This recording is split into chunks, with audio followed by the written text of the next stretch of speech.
Hi welcome back to my channel. ఈ రోజు కథ పెళ్లి తర్వాత ప్రేమ మూడో భాగాన్ని వినేద్దాం. సారథి హాస్పిటల్ నుండి ఇంటికొచ్చి స్నానం చేసి ఫ్రెష్ అయి బాల్కనీలోకి వెళ్ళి ఈజీ చైర్లో కూర్చొని ఆలోచిస్తూ ఉంటే పనివాడు రాము వచ్చి అన్నయ్య కాఫీ అని వేడివేడి కాఫీ కాఫీ కప్పు టేబుల్ మీద పెట్టాడు. సారథి చాలా హెల్పింగ్ నేచర్ ఉన్నవాడు. ఒకసారి తన హోటల్కి వెళ్ళినప్పుడు రాము టేబుల్స్ తుడుస్తూ కనిపించాడు. యథాపలంగా అక్కడున్న పేపర్ ఓపెన్ చేసి చూస్తే 10th 100% మార్క్స్తో ఉన్న రాము ఫోటో కనిపించింది. వెంటనే సారథి రాముని ఇంటికి తీసుకునొచ్చాడు. అందరినీ ఒప్పించి రాముని చదివిస్తున్నాడు. రాముతో పాటు రాము వాళ్ళ అమ్మ కూడా పైన పెంట్ హౌస్లో ఉంటుంది. సారథికి కూడా వంట చేసి పెడుతూ రుణం తీర్చుకుంటుంది. వేడివేడి కాఫీ తాగుతూ మీనాక్షి గురించి ఆలోచిస్తూ ఏం రాయాలో ఏం చేయాలో నిర్ణయించుకుని మనసు నిండా తీయని అనుభూతితో మీనాని గుర్తు చేసుకుంటూ నిద్రలోకి జారుకున్నాడు. సారథి ఢిల్లీ వెళ్ళి 3 రోజులవుతుంది. సీతారామయ్య గారు గుమ్మంలో పడక కుర్చీలో కూర్చొని పేపర్ చదువుతున్నారు. నిమిషానికి ఒకసారి మీనా గదిలో నుండి బయటకొచ్చి గేటు వైపు చూస్తూ నిరాశగా మళ్లీ గదివైపు అడుగులు వేస్తుంది. అది గమనించిన సీతారామయ్య గారు కన్నులతోనే మీనాని చూడు చూడు అని తారకానికి సైగ చేశారు. మీనాని గమనించిన తారకం, ఏమిటి మీనా, ఏమైనా కావాలా తల్లి, దేనికోసమో చూస్తున్నట్టున్నావు అంటూ నవ్వుతుంది. ఆ మాటకి తేరుకున్న మీనా, అదేం లేదు మామ్మ, మా ఫ్రెండ్ వస్తానంటేనూ చూస్తున్నాను అని లోపలికెళ్ళింది. ఇవన్నీ చూస్తున్న శాంత ఏమీ పట్టనట్టు టీవీ చూస్తుంది. నందు ఇదే సమయం అనుకుని అభినవ్ మీద గులకరాలు వేస్తూ బయటికెళ్దామని సైకిల్ చేస్తుంది. సరే మామయ్య గారు, మీ పొలానికి మందు కొట్టేశాను అని చెప్పడానికి వచ్చాను, ఇక నేను బయలుదేరతాను అని గుమ్మం దగ్గరకు వచ్చాడు అభి. ఇంతలో కొరియర్ కొరియర్ అంటూ ఒక అబ్బాయి వచ్చాడు. దానికోసమే ఎదురు చూస్తూ చకోర పక్షి రెక్కలతో ఎగురుతూ వస్తున్నట్టు చీర కొంగు గాలిలో ఎగురుతూ ఉండగా మీనా పరుగు పరుగున కొరియర్ దగ్గరికి వచ్చి అప్పటికే గేటు దగ్గర అభినవ్ కొరియర్ తీస్తూ ఉంటే వద్దు వద్దు అని అరుస్తూ గబగబా వచ్చి కొరియర్ కవర్ని అభినవ్ చేతిలో నుంచి లాక్కుని వేగంగా తన రూంలోకి పరిగెత్తింది. ఇదంతా చూస్తున్న సీతారామయ్య గారు నవ్వుతూ, ఏమైంది ఈ పిల్లకి, ఎప్పుడూ లేనట్టు ప్రవర్తిస్తుంది అని నవ్వుకున్నారు. వెనకాల నుండి తారకం, చాలేండి బడాయి, మన పెళ్ళైన కొత్తలో మీరు ఉత్తరం రాస్తే దానికోసం నేను కూడా ఇలాగే పరిగెట్టేదాన్ని. సీతారామయ్య తల కొట్టుకుంటూ, మాట్లాడితే చాలు మన పెళ్ళైన కొత్తలో అంటూ ఎక్కడికో వెళ్ళిపోతావేంటే, అమ్మాయికి మంచి కాఫీ పెట్టివు, నేను పొలానికి వెళ్ళొస్తాను. మీనా కవర్ని చూస్తూ దానిని గుండెలకి హత్తుకుంటూ ముద్దులు పెట్టేస్తూ పరవశించిపోతుంది. కవర్ పైనున్న సారథి రైటింగ్ని చూస్తూ, 3 రోజులు ఎదురు చూశాను నీకోసం, ఇంత ఆలస్యమైంది ఎందుకు అంటూ చేతిలో సారథి ముఖం ఉన్నట్టు ఫీల్ అవుతూ ఆ కవర్ని చూస్తూ కోపం నటిస్తుంది. మెల్లగా కవర్ ఓపెన్ చేసి చూస్తుంది. అందమైన చీర, వావ్ అనుకుంటూ ఆ చీరను చూసి మురిసిపోయింది. లైట్ పింక్ కలర్, ఈయనకి ఎలా తెలుసు నాకు ఈ కలర్ అంటే ఇష్టమని ముసిముసి నవ్వులు నవ్వుకుంటూ అనుకుంది మీనా.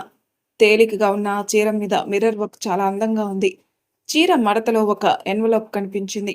ఆ ఎన్వలప్ చూసి మనసు ఎగిసి పడుతుంటే కవర్ చివరి భాగం చింపి లెటర్ కోసం చూసింది. అందులో అందులో నుంచి ముత్యాల పూసలు వచ్చి ఒళ్ళో పడ్డాయి. నవ్వుతూ లెటర్ ఓపెన్ చేసి చదవసాగింది. గజిబిజిగా ఉన్న సారథి రైటింగ్ చూసి నవ్వుకుంటూ, మీ డాక్టర్స్ అంతా ఇలాగే రాస్తారా అర్థం కానట్టు, మెడికల్ షాప్ వాడికి తప్ప ఇంకెవ్వరికీ అర్థమవదు మీ రైటింగు అనుకుంటూ మనసు తుల్లి పడుతుండగా ఆ ఉత్తరాన్ని ప్రేమగా చూస్తూ చదవడం ప్రారంభించింది. ప్రియమైన మీను, ఇది నా జీవితంలో మొదటిసారి రాస్తున్న ప్రేమలేఖ. నాకు తెలుసు నువ్వు నా లెటర్ కోసం 1000 కళ్ళతో ఎదురు చూస్తూ ఉంటావని. నువ్వు మన పెళ్లి చూపులకి కట్టుకున్న పసుపు చీరలో నా ముందు మెరిసిపోతున్నట్టు భావిస్తూ ఈ లేఖ రాస్తున్నాను. మీనా ఆశ్చర్యపోయింది. నిజంగానే తను అదే పసుపు రంగు చీర కట్టుకుంది. ఏమిటిది, ఈయన లెటర్ నుంచి చూస్తున్నారా అనుకుంటూ నవ్వుతూ జడలోని మల్లెపూల దండ వేలుతూ చుడుతూ ఇంకా ఏమి రాశారా అని చదువుతూ చూస్తోంది. మీనా, నీకోసం ఆలోచిస్తూ నా మనస్సు తీయని అనుభూతిని పొందుతుంది. ఈ ప్రేమ కోసమే నేను ఎదురు చూశాను. మన పెళ్లి సమయంలో నిన్ను బుట్టలో చూసి నన్ను బుట్టలో పడేశావు అనుకున్నాను. కాదు కాదు, నిన్ను చూసి నేనే బుట్టలో పడిపోయాను. ఆ మాటకి మీనా నవ్వుకుంటుంది. జీలకర్ర బెల్లం నీ నెత్తి మీద పెట్టినప్పుడు కనులు ఎత్తి నువ్వు నన్ను చూసిన ఆ దృశ్యమే ఎప్పుడూ నా కళ్ళ ముందు తిరుగుతూ ఉంటుంది. మీనా, ఆ బ్రహ్మదేవుడు నిన్ను సృష్టించేటప్పుడు సరస్వతీదేవిని చూస్తూ ఉండి ఉంటాడు. అందుకే నువ్వు అంత లావణ్యముగా నిజంగానే చదువుల సరస్వతిలాగా ఉన్నావు. సిగ్గుపడుతూ మురిసిపోతూ ముసిముసి నవ్వులు నవ్వుకుంటూ మీనా చదవడం కొనసాగించింది. మీనా, నీకోసం నేను ఈ చీర ఎంతో ఇష్టంగా కొన్నాను. నువ్వు ఈ చీరలో ఎలా ఉంటావో ఊహించుకున్నాను. ఈ అనుభవం అంతా రాస్తుంటే అద్భుతంగా ఉంది. ఇవన్నీ నిన్ను చూస్తూనే, నీతో ఫోన్లో మాట్లాడుతూనో చెప్పలేను. అందుకే ఈ లేఖ. కళ్ళు మూసుకున్నప్పుడల్లా మన జీవితం ఎలా ఉండాలో ఆలోచించుకుంటూ ఊహల్లో తేలిపోతున్నాను. ఈ సమయంలో నా మీనా ఏం చేస్తూ ఉంటుందా అనుకుంటూ ఉంటాను. మీనా, మన పెళ్లి ఫాస్ట్‌గా ఫిక్స్ అయిపోవడంతోటి నేను ముందు నుంచి ఓకే చెప్పిన అపాయింట్మెంట్సు, ఆపరేషన్సు అన్నీ కంప్లీట్ చేయాల్సింది. నాకింకా 2 నెలల సమయం పడుతుంది పిఠాపురం రావడానికి. నువ్వు కూడా నీ ఎగ్జామ్స్‌కి బాగా ప్రిపేర్ అవుతున్నావని ఆశిస్తున్నాను. నిన్ను ఇంతకన్నా డిస్టర్బ్ చేయను. ఎగ్జామ్స్‌కి బాగా ప్రిపేర్ అవ్వు. నీ సమాధానం కోసం ఎదురు చూస్తూ నీ సారథి. అప్పుడే లెటర్ అయిపోయిందా అని మదనపడుతూ నవ్వుకుంటూ చీరను చూసుకుని మురిసిపోతూ మళ్ళీ ఉత్తరం చదవడం ప్రారంభించింది. ఎన్నిసార్లు ఉత్తరం చదివిందో తనకే లెక్కలేదు. నందు, నందు అని పిలవడంతో అభినవ్ నందుని తోటకి తీసుకునెళ్ళాడు. సరదాగా చిలిపిగా నవ్వుతూ తుల్లుతూ మాట్లాడే నందు అంటే అభికి ఇష్టం ఏర్పడింది. అతని చూపులో అది గమనించిన నందు ఇదే అవకాశంగా భావించి, ఎందుకు నన్ను అలా చూస్తున్నారు అని అడిగింది. ఢిల్లీ లాంటి పెద్ద సిటీలో ఉన్న అమ్మాయి ఇలా లంగావోని కట్టుకుని మా పొలాల తోటల్లో తిరుగుతూ ఉంటే ఆశ్చర్యంగా ఉంది. ఇదెలా సాధ్యం రా అని చూస్తున్నాను అన్నాడు అభి. మనకిష్టమైన వారి వేషం బట్టే మన వేషం కూడా ఉంటుంది. అర్థం కానట్టు చూస్తున్నాడు అభి. నందు అభికి తన ముఖం కనిపించకుండా ఒక చెట్టుని పట్టుకుని అటువైపు తిరిగి మాట్లాడుతూ, చూడండి అభి, సిగ్గు లేకుండా ఇలా మాట్లాడిస్తున్నానని ఏమనుకోకండి. మేము ఇంకొక 2 రోజుల్లో బయలుదేరాలి. ఇప్పుడు మీతో మాట్లాడకలేకపోతే ఇంకెప్పటికీ మాట్లాడలేను. సూటిగా చెప్పేస్తాను అభి, మీరంటే నాకిష్టం. నాకు మిమ్మల్ని పెళ్లి చేసుకోవాలని ఉంది. నాకు బిజీగా తిరిగే ఫాస్ట్ లైఫ్ అంటే అస్సలు ఇష్టం లేదు. నేను చిన్నప్పటి నుంచి మా అమ్మని, నానీని చూస్తూ పెరిగాను. అప్పటి నుంచి నా మనసులో ఉండేది. నాకు ఇలా బిజీగా నచ్చట్లేదు. మీనా అక్క దగ్గరికెళ్ళి కొన్ని రోజులు ప్రశాంతంగా ఉండాలి అనుకునేదాన్ని.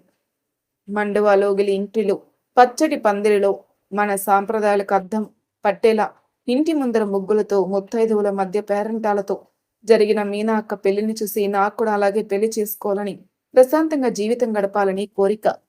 అలాని అందువల్లే నేను మిమ్మల్ని కోరుకుంటున్నాను అనుకోకండి.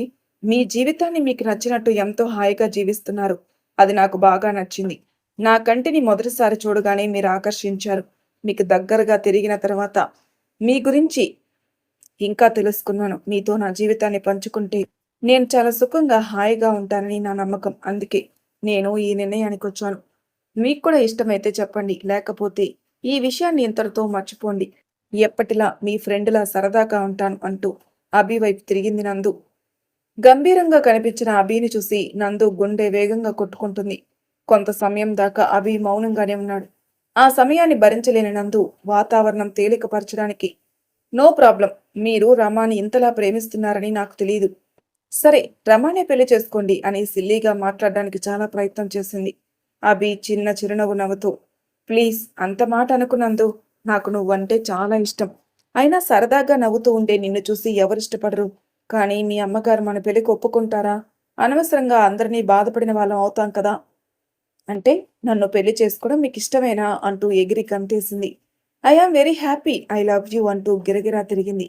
నందుని చూసి నవ్వుతూ అభి నందుని ఆపి ఒక రాతి బండ మీద కూర్చోబెట్టి, నందు కాలు తన తొడ మీద పెట్టుకుని తన షర్ట్ పాకెట్లో నుంచి పట్టీలు తీసి నందు కాళ్ళకి పెట్టాడు. ఆనందంతో ఆశ్చర్యంగా చూస్తున్న నందు, ఇంత రెడీగా ఈ పట్టీలు ఎక్కడివి అని అడిగింది. నువ్వు ఊరు వెళ్ళేటప్పుడు నీకిద్దామనుకున్నాను. కానీ నువ్వు నన్ను ఇలా సర్ప్రైజ్ ఇస్తావనుకోలేదు. అందుకే నేను కూడా నీకిలా సర్ప్రైజ్ ఇచ్చాను అంటూ నందు వైపు ప్రేమగా చూస్తాడు. చెరువు గట్టుపైన నడవడానికి ఇబ్బంది పడుతున్న నందుకి తన చేతిని అందిస్తూ జాగ్రత్తగా రా నందు అంటున్నాడు అభి. నవ్వుతూ అతనికి చెయ్యి అందిస్తూ, అభి ఇదే మంచి టైం. మనం పెళ్లి చేసుకుని డైరెక్ట్గా ఇంటికి వెళ్దాం. నాకు తెలుసు మా అమ్మ అస్సలు ఒప్పుకోదు అని అంటున్న నందుని వారిస్తూ, వద్దు నందు, అది చాలా తప్పు. నీ పెళ్లి గురించి మీ అమ్మగారు చాలా కలలే కనుంటారు. మనం ఒప్పించడానికి ప్రయత్నం చేద్దాం. నీకు కూడా మీనాలాగా పెళ్లి చేసుకోవాలని ఉంది కదా. సరే, నువ్వు చెప్తున్నావు కదా, ఒప్పించే ప్రయత్నం చేద్దాం అంటూ తల ఊపింది. ఇద్దరు మెల్లిగా ఇంటి బాట పట్టారు.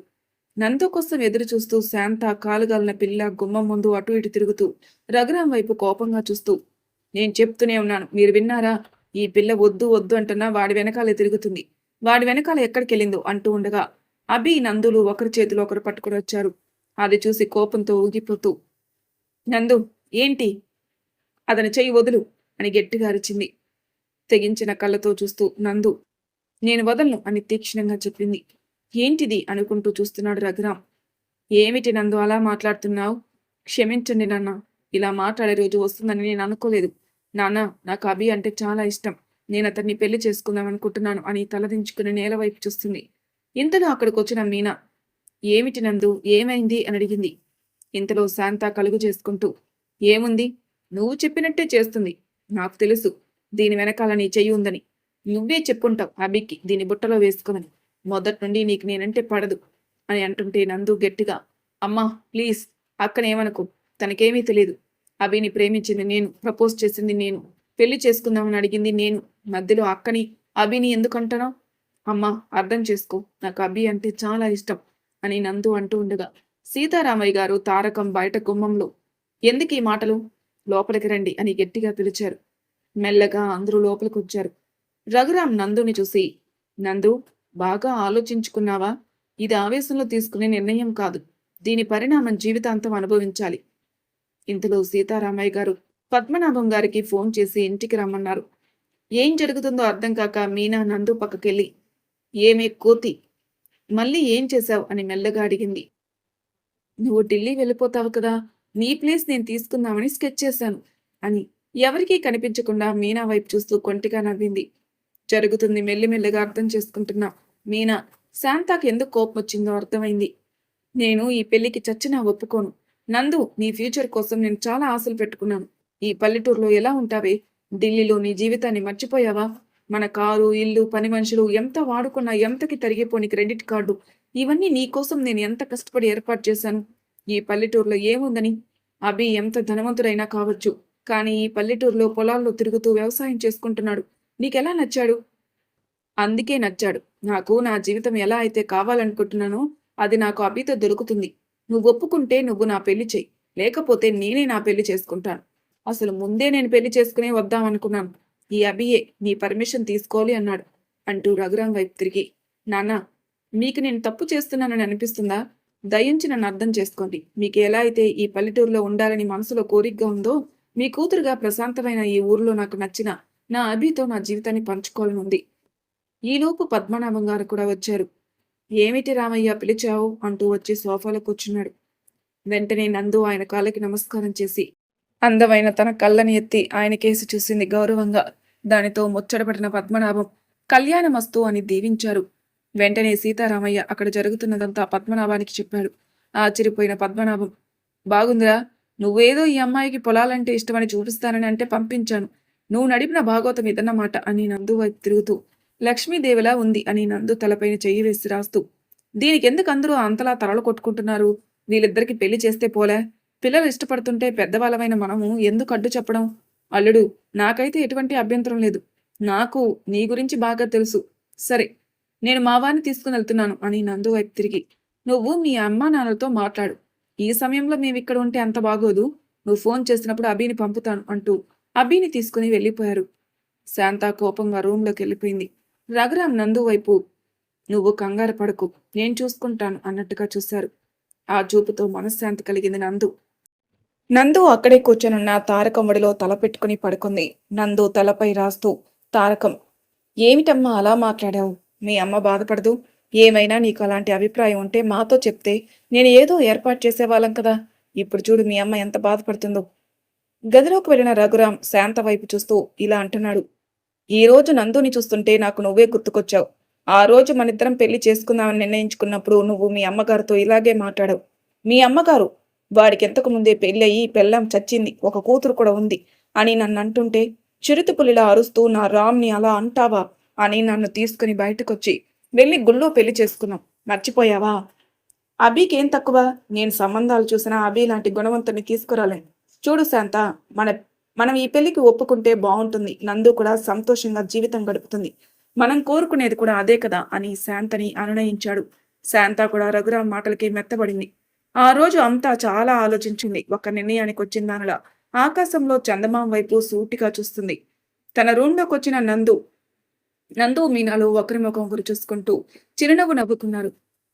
ఏమిటి నందు ఇది? అమ్మ ఎంత బాధపడి ఉంటుంది అని బాధపడుతున్నట్లుగా చూస్తుంటే అక్క, ఎంత మంచిదానివి నువ్వు.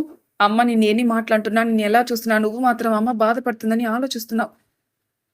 అమ్మ లేని నాకే అమ్మ విలువ తెలుస్తుంది నందు.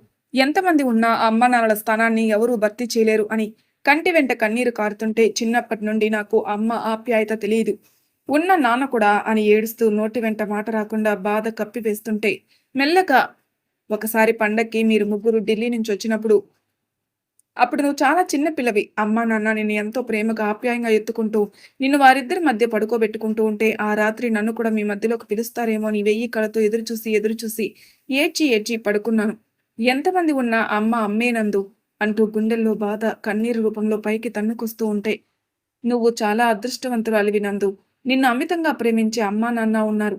నీ బాధని నువ్వు వెళ్ళి మెల్లగా అమ్మకు చెప్పుంటే, అమ్మ తప్పకుండా నీకు ఎలా కావాలంటే అలాగే చేస్తుంది. నువ్వు మాట్లాడిన విధానం చాలా తప్పు. నందుని దగ్గరికి తీసుకుంటూ, చెల్లి, ఇప్పటికి జరిగిపోయిందేమీ లేదు. అమ్మ దగ్గరికెళ్ళి మెల్లగా మాట్లాడి సారీ చెప్పు. దెబ్బకి అమ్మే దిగొచ్చి మీకు కావాల్సినట్టు చేస్తుంది అని అనగానే నందు మీనాని గట్టిగా కౌగిలించుకుని అక్క అంటూ ఏడుస్తుంది. మీనా కూడా తన దుఃఖాన్ని ఆపుకోలేక నందుని పట్టుకుని తను కూడా ఏడ్చేసింది. శాంత, రఘురాములు మాట్లాడుకున్నాక ఇద్దరు కలిసి నందు మీనాల రూమ్కొచ్చారు. మీనా, నందుల సంభాషణ తలుపు దగ్గర నుంచి విన్న శాంత, రఘురాములు తాము ఎంత తప్పు చేశామో అర్థం చేసుకుని వారి గుండెల్లో బాధ కూడా కన్నీరు రూపంలో బయటికి రాగా రూంలోకి వెళ్ళబోయిన శాంత చేయి పట్టుకుని వద్దు అని తలూపుతూ శాంతాన్ని తీసుకుని తన రూంలోకి వెళ్ళిపోయాడు.